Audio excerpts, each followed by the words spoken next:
તાકા આનંદ વિચાર થકી ગયા મુનિજન પંડિતાન વેદ ન પામે આ એક અર્ધો વચન એવો છે ને જો કદાચ હોભળવામાં આવે ને કોન ખુલ્લા હોય ને શ્રવણ ઇન્દ્રિય થી કદાચ હૃદય સુધી પહોંચે અને હૃદયમાં જમસેમ ખાલી હોય તો હૃદયમાં જો ગોટાળો લઈને ફરતા હોય ને હમણાં કદુરમ થોડી વાત થઈ ગોઠિયામાં કોઈ જગ્યામાં રી નહીં જો ઠેર છે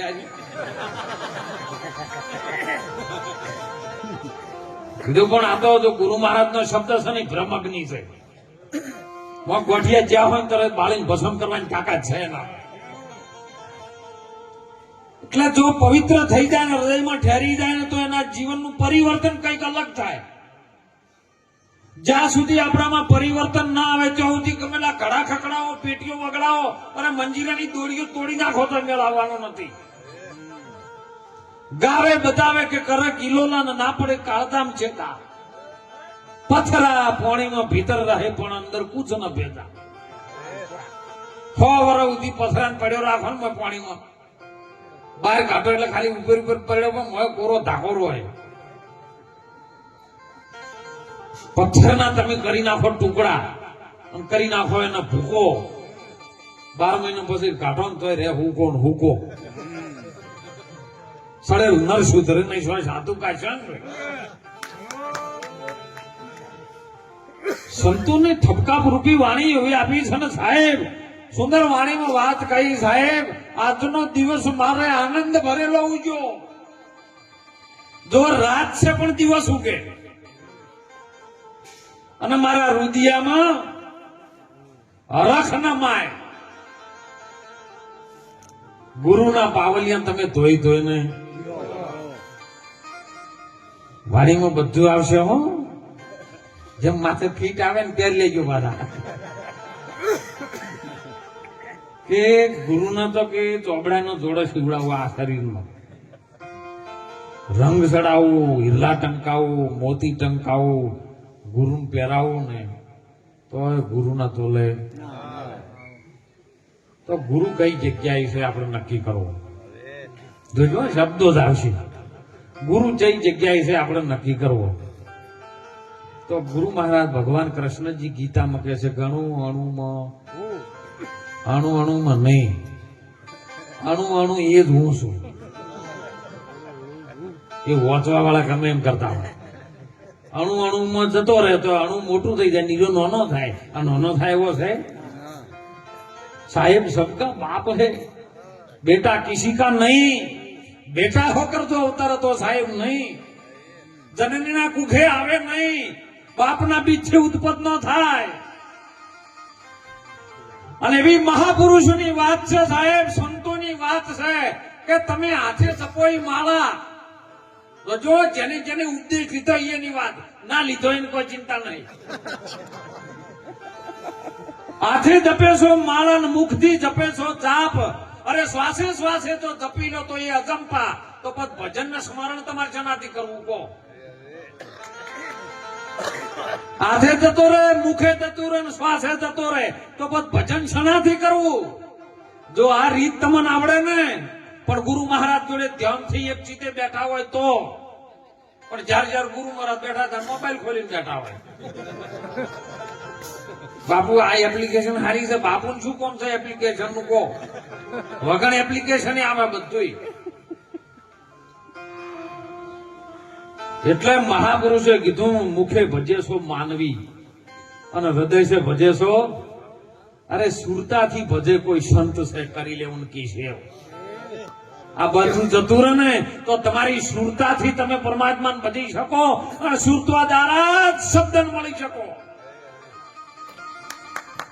જ્યાં સુધી આ સુરતા કુંવારી છે અરે તમારી નાભીમાં પડી છે 3.5 ઓટા મારી ત્યાં સુધી મહાપુરુષો કહે છે કે એને જગાડવા માટે રાત દિવસ સંતો શબ્દની ટકોર કરે અને જો શબ્દ લાગી જાય જાગૃત થાય જાગૃત થઈ જાય હો અને જાગૃત થયા પછી 600 શ્વાસનું કુંડળું આવે છે ગંગા સતીએ પ્રમાણ આપ્યું છે આપણી અંદર એનું પ્રમાણ છે 600 શ્વાસ 21,000 ને જવા દો ઉપરના જે 600 છે ને એ 600 શ્વાસ તમે જો સાધી લ્યો ને 1 કલાક ને 8 મિનિટમાં એવો પવન આવે છે અને અંદરથી આવે છે.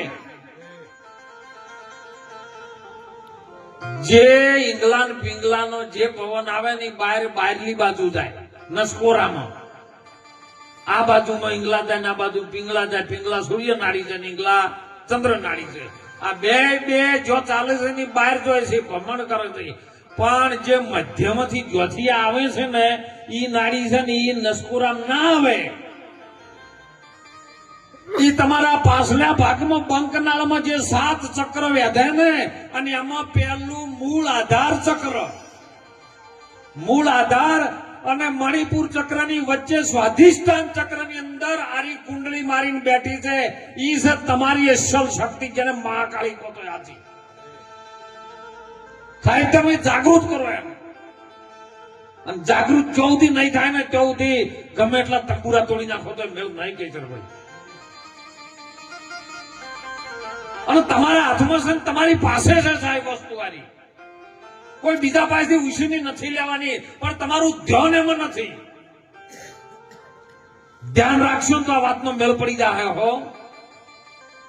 અને જાગૃત થાય 600 શ્વાસ જયારે વેધી નાખો ને એટલે ઉપર ચડાઈ રહી.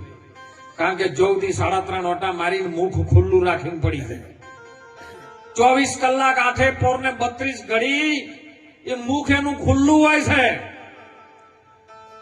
એ 48 મિનિટમાં 49 જાતના વાયુ આવે અને 49 વાયુમાં એવો પવન આવે ને એમાંથી અમૃતની ધાર થાય.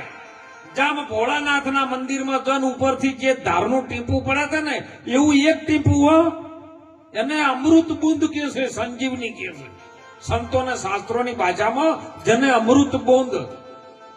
એક અસંખ્ય યુગ પહેલા એક એવો જોગી અને એના પ્રેમ બુંદ જેની પાસ, જો નિજા ધર્મની વાત છે.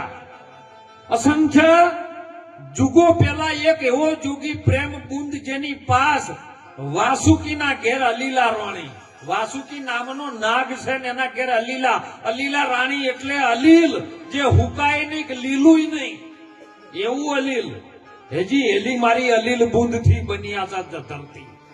આ ધરતી તો જમ છે એમ, પણ આ ધરતી છે ને અલીલ બુંદ માંથી બની છે. એ હુકુય નહીં કે લીલું નહીં, અને અલીલ કહેવાય. અને અલીલ વાસુકીના ઘેર અલીલા રાણી જે જીલે છે ધર્મ નિજ હાર. નિજ પોતે પોતાના હોમો હારીને બેસી જાય. ઈ હારે તો આ બુંદ છે ને ઈ એનું મોઢું બંધ થઈ જાય તો તમારા સત્વ ગુણ ની પાછા ચાલુ થાય. નહીતર રજો ગુણ ને તમો ગુણ વિશ્વના દરેક જીવો ઉપર સાહેબ કાબુ કરી રહી ગયા. વાત આવી હતી હમણાં કે ચડવું છે મારા મેરુ ને આસમાન, પણ આડાના ઓળા એમાં લોક ગણા છે. કારણ કે રજો ગુણ નો જીવ હોય ને રાખીને તો એને અમૃત બુંદ આવે ને એવું આ નાગણી પી જાય છે. અને નાગણી પી જાય છે એટલે એ ઝેરીલી બની જાય છે. તમને રજો ગુણમાં લઈ જાય, તમને તમો ગુણમાં લઈ જાય, સત્વ ગુણમાં તમને મન જવા દે. અને સત્વ ગુણ ની અંદર જેને ગુરુના વચનમાં ધ્યાન રાખે ને તો એ સત્વ ગુણ ની આવે તો તરત તમારી ચાલ ઢાલ વિવેક ભાષા વાણી બધું બદલાઈ જાય. હે વાણી મારી પછી ફરી ગઈ, આ તનને વહી દેશ ખારી હતી સો મીઠી વહી, ઓ તો સદગુરુનો ઉપદેશ. ઉપદેશ એક જ વખત થાય અને અમૃત બુંદ છોટો પડી જાય ને તો સાહેબ એક ટેપુ દારૂ ઊંધેડા પીધો છે તો મજાડીયાને હોમે થાય.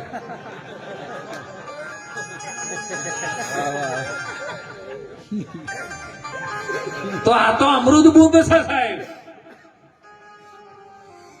અને અમૃત બુંદ જો ભૂલે ચૂકે જો આપણે પી જાય ને તો સાહેબ તમારી કુંડળીની શક્તિ જાગૃત થયા સિવાય રહેવાની નથી. અને તમે જાતે જ કરી શકો. સદગુરુ મહારાજ તમને રસ્તો બતાવ્યો, કરવું તમારે પડશે. અને એટલે ચડવું છે કે મારા મેરુ ના આસમાન. મેરુ કહેતા તમારી જે પણ અત્યારે કોઈ બને માળા પહેરતા હોય અને માળાનો એક શેડો ઓમ હોય અને પછી શેડામાં પરોવતા હોય ને એટલે બીજો શેડો ભેળો થાય. પણ આ શેડા છે માળા ના છે. તમારો શેડો ચો છે તમારે નક્કી કરવો.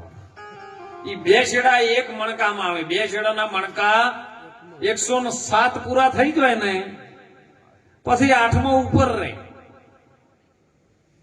અને ઈ નાળમાં થઈ ઈ શૂન્યમાં થઈ અને ઉપર જાય ને ઉપર જાતા ગોઠ મરી જાય તો માળા રહે નકે માળા વેરાઈ જાય એવી છે. અને ગોઠ છે ને જેને આદ્ય શક્તિ મહાકાલી કહો તો હાચી એ શક્તિની ગોઠ છે પણ એ ગોઠને મારવા વાળો છે ને એ આદિ પુરુષ પરમ પિતા પરમેશ્વર છે. હવે તમારે એના સુધી પહોંચવા જવું હોય તો મહાપુરુષો કે હમણાં વાત નથી આવી જયંતિભાઈ સુંદર વાણીમાં વાત કરી હતી ને કે 9 દરવાજા નવી રમતના એ 9મો દરવાજો 10મો છે ને એ દરવાજામાં જો પછી મૂર્તિ દેખાય એ તો ખાલી દરવાજો છે પણ દરવાજાની અંદર જો તાણે મંદિર આવે અને મંદિરમાં સ્થાનક આવે પેલો દીવો આવે ને પછી એની પાછળ મૂર્તિ આવે.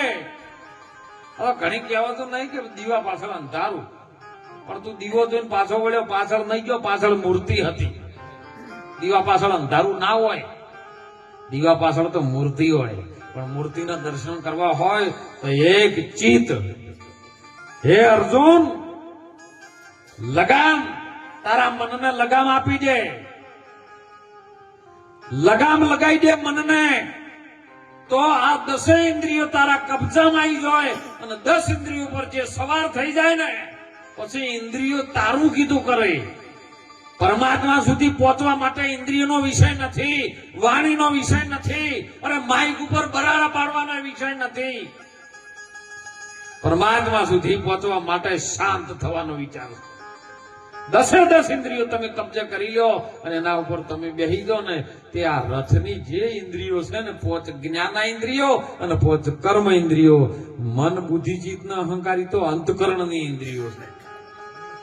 પણ આ 10 ઇન્દ્રિયો ઉપર જયારે તમે કબજે કરો ને તો પછી મનના જે અંતકરણમાં મન રહેશે ને એ 4 ચોકી વચ્ચે રહેશે. મન બીજું કોઈ નહીં મન તમે જ છો ને મન પરમાત્મા જ છે પણ તમારે એને નક્કી કરવું પડે. જીવા સહી કરીને મળી લ્યો આપણા નેણોથી નજીક છે જો શેટું નથી પણ જો સુધી મન તમારા ઉપર તન ઘોડલો ને મન અશવાર તન કહેતા શરીર આ શરીર ઉપર ઘોડો કરી મન બેહી ગયું છે આ મારું છે મારું છે મારું છે નથી. સિદ્ધને કરે તો મારું મારું આ તનમાં એક તલ ભાર નહીં તારું. શનો દાવો લઈને બેઠો છે બધી તો સદગુરુ મહારાજ ની છે સાહેબ. વાત આવી હતી સુંદર એ સૂતો મને જગાડ્યો છે. હું આ વાતમાંથી અજાણ હતો હુઈ ગયેલો હતો પણ સૂતો રે જગાડ્યો સદગુરુજીએ મને એવો અલખ પુરુષ ઓળખાયો જે લખવામાં ના આવે નીલો ઓળખાયો મને અને ગુરુ મહારાજ ઓળખાવે હો. અને ગુરુ મહારાજ જયારે ઓળખાઈ જાય ને કેશરભાઈ જાણે બ્રહ્મ તૂટી જાય આપણો બ્રહ્મગઢ છે ને તૂટી જાય પછી બ્રહ્મ ન રહે એ ભ્રમણાઓ ન રહે. પણ ખરેખર જેને ઉપદેશ લીધો બોલો બ્રહ્મ તૂટ્યો હોય મને કહેજો. ચોમાસાનો ગજુરમ વરસાદ પડતો હતો ને એટલે ઝાપટું આવવાનું ચાલુ થયું. ઘેરથી ઘેર નતા જો ખેતરમાં ગાયો ભેંસો દોવાઈ ગયા બધા કપડો હુકાતા હતા તેની પેન્ટ લીધા જીન્સના છોકરાના ચડા લીધા પણ એને ઘરવાળાનો ઘાઘરો હુકાતો ના લીધા. પાછો કે હું ગુરુ મૂકી તો તને હજી આર્યો ભ્રમ છે તો તને ઉપદેશ શું થયો એમ કહો. આમાંથી બોલો કેટલા લે એવા હે ઉપદેશ જો એને ઘાઘરો ના દેખાય. ગુરુ મહારાજે તમને એની અંદર રહેલું સૂત્ર બતાવ્યું છે. આ સૂત્ર નો ધાગો છે કાપડ છે સાહેબ. એ ઘાઘરો ના આવે નરમાઈ ના આવે નારી ના આવે આવો ઉપદેશ તમને કર્યો છે અને છતાંય જો તમને આવું દેખાતું હજી તમારો ભ્રમ તૂટ્યો નથી. જોઈન જાતી હોય ને જોઈન એટલે પેલા તૈયારી થાય ખટારામાં. અત્યારે તો ગાડીઓ આવી છે બધી ઘણી બધી પણ પેલી ખટારામાં તૈયાર થતી એટલે ડીજે વાળાને બોલાવે પેલા દરદડિયા વાળાને બોલાવે ઢોલ વાળાને બોલાવે ઢોલ વાળાને પોંચો હાલે વગાડજો લે હો જબરદસ્ત. એ તો હોય નહીં કેતા વગાડો અનિલભાઈ તાલમાં લાવજો એટલે માયક વાળા સાઉન્ડ વધારે કરજો પણ તમારે કના ભલા બૂકો ત્યાંથી 500 ઉતારવા કે જે પેલા પી પીને વગાડતા હોય તો નહીં પીવું એ વાત, આ તો પેલા પૈણવા જોઈએ એની વાતો છે. પછી ઢોલ કૂટવામાં ગજુરામ પાર ના લાવે નાર્યા પી પી પીને વગાડતા હોય ને જાતા હોય ને એને હારીઓમાં તાણા તો જેટલું હુર હોય એ તો હોમે પછી હવે હોમા કોમનું અને ગાળ્યો ગાવાનું ચાલુ કરે. ચોથી આવ્યો બાવળિયાના રાઠા જેવો ને હવેળો તેડાતો કવેળો આવ્યો ને તો ઉભા શાંતિથી ઉભા રહે. પેલા ઢોલ વાળા કૂટ કૂટ કરે વગાડો વગાડો મજા કરો તમે લે 200 બીજા પિયાઓ ઠેલ્યો પણ વગાડો. જેવો તાલાતો જેવી મજા આવતી હોય છે. પછી જો ચોરીના 4 ફેરા ફર્યા અને પછી વળતે આયા ને પછી પેલા ઢોલ વાળા વગાડવાનું ચાલુ કરે ને એટલે આ મેલો બખાડો ચમકો. જેના માટે આ દોડ હતી ને એ મળી ગયું. તો જો દ્રષ્ટાંત સિદ્ધાંત તરફ નતો. આ સિદ્ધાંતમાં લેજો. તમે ગુરુ મહારાજોમાં જયારે દોડ કરતા હોય ને જયારે ગુરુ મહારાજ નો ઉપદેશ થાય ને એટલે તમને બધું મળી જાય અને મળી ગયા પછી બધું ફીકું લાગે. બંધ કરો લ્યા મજા કરો. પણ આવું મજા તો બોલો થી હોય કેજો હે ટાઢું પડી જાય જેના માટે દોડ હતી અને મળી જાય એટલે પછી બધું ફીકું લાગે. એમ સંસારમાં ગુરુ મહારાજ આપણો ઉપદેશ કરે કારણ ગુરુ મહારાજ એમ કહે છે કે જગત સાથે તમારો કોઈ વ્યવહાર નથી. જગત એવું નથી. જગત ફીકું પડી જાય. તમે એકલા જ છો મજા કરી લો. તમને કોઈ નારી નો દેખાય, નર ન દેખાય, પુત્ર ન દેખાય, વહુ ન દેખાય, પત્ની પણ તમને ન દેખાવી જોઈએ. દાસ શંકર મહારાજ ઉનાવા વાળા બોલ્યા એ જાગીને જોઉં તો મારી દ્રષ્ટિ ખોલન હું સીતારામ દેખું. શું દેવું? ઓખ મારી ઉઘડે અને હું સીતારામ દેખું.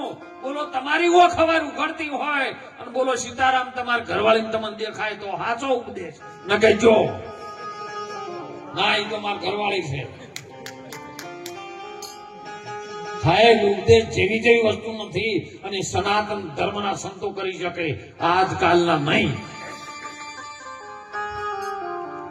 એક ભારત ભૂમિનો એક લાખો સાહેબ અને મહાસતી સાહેબ લોયા આપણા ભારત ભૂમિની એક સતી શેલણસિંહની ચેલી. એના રૂપનો આગળ કેસરભાઈ કોઈનો પાર નહીં. લુહાર સમાજની અંદરથી એક એવી દીકરી ભજન ભાવમાં જાય. ગુરુ શેલણસિંહની સેવક્યા સાહેબ ભજનમાં જાય ને લાખો રાજા હતો.